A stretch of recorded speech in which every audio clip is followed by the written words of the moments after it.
ಗೌಡ ಅವರು 3 ಬಾರಿ ಶಾಸಕರಾಗಿದ್ದಾರೆ. ಸಂಭಾವಿತ ರಾಜಕಾರಣಿಯಲ್ಲೊಬ್ಬರಾದ ಗೃಹ ಸಚಿವರಾದ ಡಾಕ್ಟರ್ ಜಿ ಪರಮೇಶ್ವರ್ ಬಗ್ಗೆ ತೇಜೋವಧೆ ಮಾಡಿರುವ ಅವರು ಜನತೆಯ ಕ್ಷಮೆಯಾಚಿಸಬೇಕೆಂದು ಸಹಕಾರಿ ಸಚಿವ ಕೆಎನ್ ರಾಜಣ್ಣ ಆಗ್ರಹಿಸಿದರು. ಗೃಹ ಕಚೇರಿಯಲ್ಲಿ ಸುದ್ದಿಗೋಷ್ಠಿಯಲ್ಲಿ ಮಾತನಾಡಿದ ತುಮಕೂರು ಗ್ರಾಮಾಂತರ ಕ್ಷೇತ್ರದ ಹಾಲಿ ಶಾಸಕರಾದ ಸುರೇಶ್ ಗೌಡರು ಹಾಗೂ ಮಾಜಿ ಶಾಸಕರಾದ ಡಿಸಿ ಗೌರಿಶಂಕರ್ ಅವರು ವೈಯಕ್ತಿಕ ಆರೋಪಗಳಿಗಿರುವುದು ಶೋಭೆ ತರುವುದಲ್ಲ, ಸೇಡಿನ ರಾಜಕಾರಣ ಸಲ್ಲದು ಎಂದು ಹೇಳಿದರು. ಶಾಸಕ ಬಿ ಸುರೇಶ್ ಗೌಡರು ಸಂಭಾವಿತ ಮನುಷ್ಯರಾಗಿರುವ ಪರಮೇಶ್ವರ್ ಅವರನ್ನ ತೇಜೋವಧೆ ಮಾಡುವುದು ಅವರ ಘನತೆಗೆ ತಕ್ಕದ್ದಲ್ಲ. ಪದಬಳಕೆ ಹದ್ದುಬಸ್ತಿನಲ್ಲಿರಬೇಕು. ಪರಮೇಶ್ವರ್ ಅವರಿಗೆ ಕುಂದು ಬರುವ ರೀತಿ ಪದಬಳಕೆ ಸರಿಯಲ್ಲ. ಜನರ ಕ್ಷಮೆಯ ಕೇಳಬೇಕು ಎಂದು ರಾಜಣ್ಣನವರು ಗ್ರಾಮಾಂತರ ಕ್ಷೇತ್ರ ವೈಕೆ ರಾಮಯ್ಯ, ಎಸ್ಪಿ ಮುದ್ದ ಹನುಮೇಗೌಡ, ಎಚ್ ನಿಂಗಪ್ಪ ಅಂತಹ ಸಜ್ಜನ ರಾಜಕಾರಣಿಗಳನ್ನ ಹೊಂದಿದ್ದಂತಹ ಸುಸಂಸ್ಕೃತ ಕ್ಷೇತ್ರ ಸುರೇಶ್ ಗೌಡರ ಅಸಂಸ್ಕೃತ ಪದ ಬಳಸಬಾರದು. ಅವರ ಪದಬಳಕೆಯಿಂದ ಜನತೆಗೆ ಅವಮಾನವಾಗಿದ್ದು ಜನರ ಕ್ಷಮೆಯಾಚಿಸಬೇಕೆಂದು ಸಚಿವ ಕೆಎನ್ ರಾಜಣ್ಣ ಹೇಳಿದರು. ಗ್ರಾಮಾಂತರ ಕ್ಷೇತ್ರದಲ್ಲಿ ಇದುವರೆಗೂ ಒಂದೇ ಒಂದು ಗಲಭೆಯಾಗಿಲ್ಲ. ಅಂತಹ ಕ್ಷೇತ್ರದ ಶಾಸಕರು ಪದಬಳಕೆ ಮಾಡುವಾಗ ಹದ್ದುಬಸ್ತಿನಲ್ಲಿರಬೇಕು. ಯಾರಿಗೂ ನೋವಾಗದ ರೀತಿ ಮಾತನಾಡಬೇಕು ಎಂದು ಅವರು ರಾಜಕಾರಣವೇ ಹೊಂದಾಣಿಕೆ ರಾಜಕೀಯವಾಗಿದ್ದು ಯಾರಿಗೆ ಬೇಕಾದರೂ ಸಹಾಯ ಮಾಡುತ್ತೇನೆ. ನಾನು ಸುರೇಶ್ ಗೌಡ ಗೆಲುವಿಗೂ ಸಹಾಯ ಮಾಡಿದ್ದೇನೆ ಮತ್ತು ಗೌರಿಶಂಕರ ಗೆಲುವಿಗೂ ಸಹಾಯ ಮಾಡಿದ್ದೇನೆ ಎಂದು ಹೇಳಿದರು. ಲಿಂಕ್ ಕೆನಾಲ್ ಬಗ್ಗೆ ಸಚಿವ ಸಂಪುಟದಲ್ಲಿ ಮೊದಲಿಗೆ ವಿರೋಧಿಸಿದೆ. ಡಾಕ್ಟರ್ ಜಿ ಪರಮೇಶ್ವರ್ ಲಿಂಕ್ ಕೆನಾಲ್ಗೆ ನಮ್ಮ ವಿರೋಧವಿದೆ. ಕಾಂಗ್ರೆಸ್ನಲ್ಲಿ ಬಣ ರಾಜಕೀಯ ಇಲ್ಲ, ಭಿನ್ನಾಭಿಪ್ರಾಯಗಳಿರುವುದು. ಆದರೆ ಬಿಜೆಪಿಯಲ್ಲಿ ಯತ್ನಾಳ್ಗೆ ರಾಜ್ಯಾಧ್ಯಕ್ಷರಾದ ವಿಜಯೇಂದ್ರ ನೋಟಿಸ್ ಕೊಡದಷ್ಟು ಅಸಮರ್ಥರಾಗಿದ್ದಾರೆ ಎಂದು ಹೇಳಿದರು. ಶೋಷಿತ ಸಮಾಜದವರ ಸಮಾವೇಶವನ್ನು ಖಂಡಿತ ಮಾಡುವುದಾಗಿ ತಿಳಿಸಿದ ರಾಜಣ್ಣನವರು ಕೆಪಿಸಿಸಿ ಅಧ್ಯಕ್ಷರ ಬದಲಾವಣೆ ಮತ್ತು ವಿಧಾನ ಪರಿಷತ್ಗೆ ಅವಕಾಶ ವಂಚಿತರಿಗೆ ಅವಕಾಶ ನೀಡುವಂತೆ ಹೈಕಮಾಂಡ್ ಬಳಿ ಮಾತನಾಡಿದ್ದು ಸಕಾರಾತ್ಮಕವಾಗಿ ಸ್ಪಂದಿಸಿದ್ದಾರೆ. ನನ್ನ ಅಭಿಪ್ರಾಯದ ಪ್ರಕಾರ 2 ಹುದ್ದೆಯನ್ನ ಒಬ್ಬರೇ ನಿಭಾಯಿಸಬಾರದು. ಲೋಕಸಭಾ ಚುನಾವಣೆಯ ನಂತರ ಕೆಪಿಸಿಸಿ ಅಧ್ಯಕ್ಷರ ಬದಲಾವಣೆ ಎನ್ನಲಾಗಿತ್ತು. ಯಾವ ಲೋಕಸಭಾ ಚುನಾವಣೆ ಅಂತ ಹೈಕಮಾಂಡ್ ಹೇಳಿಲ್ಲ ಎಂದು ವ್ಯಂಗ್ಯ ಮಾಡಿದ್ರು. ಅವರು ರಾಜ್ಯಸಭಾ ಸದಸ್ಯರಾಗಿ, ಕೇಂದ್ರದಲ್ಲಿ ಎಐಸಿಸಿಯ ಜನರಲ್ ಸೆಕ್ರೆಟರಿ ಆಗಿ, ನಮ್ಮ ರಾಜ್ಯದಲ್ಲಿ ಹಾಲಿ ವಿಧಾನ ಪರಿಷತ್ತಿನ ಸದಸ್ಯರು ಆಗಿರ್ತಕ್ಕಂಥವ್ರು. ಅವರು ಇಂದು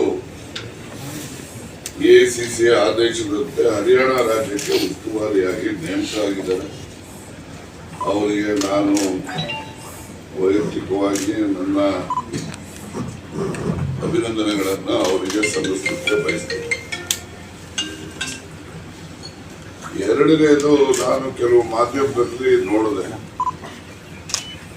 ಈ ತುಮಕೂರು ಗ್ರಾಮಾಂತರ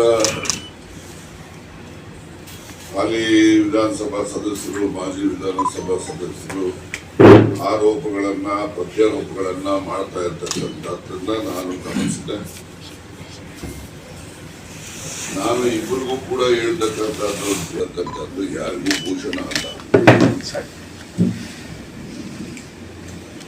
ಗೌರಿಶಂಕರ್ ಅವರು ಮಾಜಿ ಮತ್ತೆ ಹಾಲಿ ಶಾಸಕರಾಗಿರ್ತಕ್ಕಂಥ ಸುರೇಶ್ ಗೌಡರು ತಾಳ್ಮೆ ಇಟ್ಕೋಬೇಕು. ಮತ್ತೆ ಈ ಗೌರಿಶಂಕರ್ ಅವರು ಕೂಡ ಪದ ಬಳಕೆಯಲ್ಲಿ ಯಾರ ಬೈ ಆಶೀರ್ವಾದ ಮಾಡ್ತೀನಿ, ಯಾರಿಗೂ ದ್ವೇಷ ಮಾಡ್ತೀನಿ. ನನಗೆ ಯಾರು ಈ ಬುದ್ಧಿ ಹೇಳಿ ಹಿಂಗೆ ಇರ್ಬೇಕು ಹಂಗೆ ಇರ್ಬೇಕು ಅಂತ ಹೇಳಂಗೂ ಇಲ್ಲ, ಹೇಳೋದನ್ನ ಕೇಳಂಗೂ ಇಲ್ಲ. ಇರ್ಬೋದು, ಸುರೇಶ್ ಗೌಡನಿಗೂ ಸಹಾಯ ಮಾಡಿದ್ದೀನಿ, ಒಂದ್ಸಲ ಗೌರಿಶಂಕರ್ಗೂ ಮಾಡಿದ್ದೀನಿ. ಯಾವಾಗ ನಮ್ಮ ಎಲೆಕ್ಷನ್ ಅಲ್ಲಿ ನಮ್ಮ ಹುಡುಗನ ಎಲೆಕ್ಷನ್ ನಲ್ಲಿ ಇವರೆಲ್ಲ ಹುಲಿ ನಾಯಕನ್ ನಿಲ್ಲಿಸಿ ಓಟು ಡಿವೈಡ್ ಮಾಡಿ ನಮ್ಮ ಹುಡುಗನ ಸೋಲಕ್ಕೆ ಕಾರಣ ಆಯ್ತು. ಆ ವರ್ಷ ಇವ್ನು ಸೋಲ್ಬೇಕು ಅಂತ ಮಾಡಿದ್ದೀನಿ, ನಾನು ಹೇಳೇ ಮಾಡಿದ್ದೀನಿ. ಯಾರು ಸುರೇಶ್ ಗೌಡ ಸೋಲ್ಬೇಕು ಅಂತ. ಅದೇ ಮೊನ್ನೆ ಎಲ್ಲ ಎಲೆಕ್ಷನ್ ನಮ್ಗೆ ಸಹಾಯ ಮಾಡಿದ್ದಾರೆ, ನಾವೆಲ್ಲ ಗೆಲ್ಲಬೇಕು ಅಂತಾನು ಪ್ರಯತ್ನ ಮಾಡಿದ್ದೀವಿ. ಅದರಿಂದ ನಾವು ಯಾವತ್ತೂ ಕೂಡ ಉಪಕಾರ ಸ್ಮರಣೆಯನ್ನ ಸ್ಮರಿಸೋಂತ ಜಾಯಮಾನ ನಂದು. ಆ ಉಪಕಾರ ಸ್ಮರಣೆಗೆ ಸರಿಸಮನಾಗಿ ನಾನು ಕೂಡ ಅವರಿಗೆ ಅನುಕೂಲಗಳನ್ನ ಮಾಡಿರೋ ಸಂಗತಿಗಳು ಉಂಟು. ಕೆಲವು ಸಂದರ್ಭದಲ್ಲಿ ಉಪಕಾರ ಮಾಡದೇ ಇರೋ ಸಂಗತಿನೂ ಉಂಟು, ಇಲ್ಲ ಅಂತ ನಾನು ಹೇಳೋದು. ಅದರಿಂದ ಇರ್ಲಿ ನೋಡಿ, ಯಾರ್ಯಾರು ರಾಜಕಾರಣದಲ್ಲಿ ಬೆಳಿಬೇಕಾದ್ರೆ ಅವರಿಗೆ ಅವರ ಒಂದು ಶ್ರಮ ಇರ್ತದೆ. ಅವರು ಜನರಲ್ಲಿ ವಿಶ್ವಾಸ ಗಳಿಸ್ತಕ್ಕಂಥದ್ದಿದೆಯಲ್ಲ, ದೊಡ್ಡ ಶ್ರಮ. ಅದರಲ್ಲಿ ಯಾರು ಹೆಚ್ಚು ಶ್ರಮ ವಹಿಸಿ ಜನರ ವಿಶ್ವಾಸ ಗಳಿಸ್ತಾರೋ ಅವರು ಗೆಲ್ತಾರೆ. ನಾನೇ ಗೆಲ್ಲಿಸ್ಬಿಟ್ಟೆ, ನಾನೇ ಸೋಲಿಸ್ಬಿಟ್ಟೆ ಅಂತ ಹೇಳ್ಕೊಂಡ್ರೆ ಅದು ಅಪಚಾರ. ರಾಜಕಾರಣ ನೋಡಿ, ನಾನು ಹೊಂದಾಣಿಕೆ ರಾಜಕೀಯದಲ್ಲಿ ಅದ್ರ ಬಗ್ಗೆ ನಾನು ಚರ್ಚೆ ಮಾಡಕ್ ಹೋಗಲ್ಲ. ಎಲ್ಲರೂ ಅವರೇ, ಯಾರನ್ನು ಇಲ್ಲ ಅಂತ ಹೇಳ್ಕೊಂಡ್ರೆ ಸುಮ್ಮನೆ ಅವರೇ ಆತ್ಮವಂಚನೆ ಮಾಡ್ಕೊತಾರೆ. ಬರೀ ಜಗದ್ಗುರು ಮಹಾ ಜಗದ್ಗುರುಗಳು ಟ್ರಿಪಲ್ ಎಲ್ಲ ಇನ್ನೊಂದು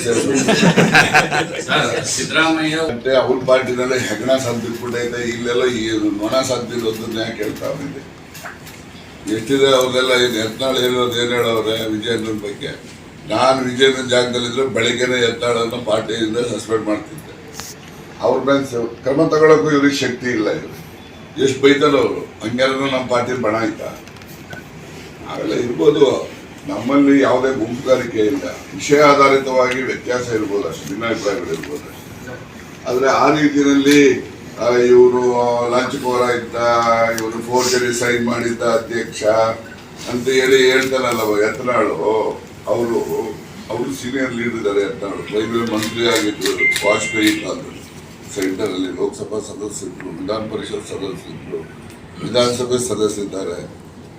ಅಂಥವರು ಬಾಯಲ್ಲಿ ಈ ರೀತಿಯ ತೀವ್ರವಾದ ಆರೋಪಗಳು ಬಂದರೂ ಕೂಡ ಅಟ್ಲೀಸ್ಟ್ ಅವ್ರಿಗೊಂದು ನೋಟಿಸ್ ಕೊಟ್ಟು ಸಮಜಾಯಿಷಿ ಕೇಳೋಷ್ಟು ವ್ಯವಧಾನ ಇಲ್ಲ ಅಂತ ಹೇಳಿದ್ರೆ ಆ ಪಕ್ಷದಲ್ಲಿ ಏನೋ ಶಿಸ್ತಿದೆಯಾ? ಮೂರು ಸಲ ನೋಟಿಸ್ ಕೊಟ್ಟಿದ್ದಾರೆ ಯಾರಿಗೆ? ಕ್ಲಿಯರ್ ಮಾಡಿ ಸರ್.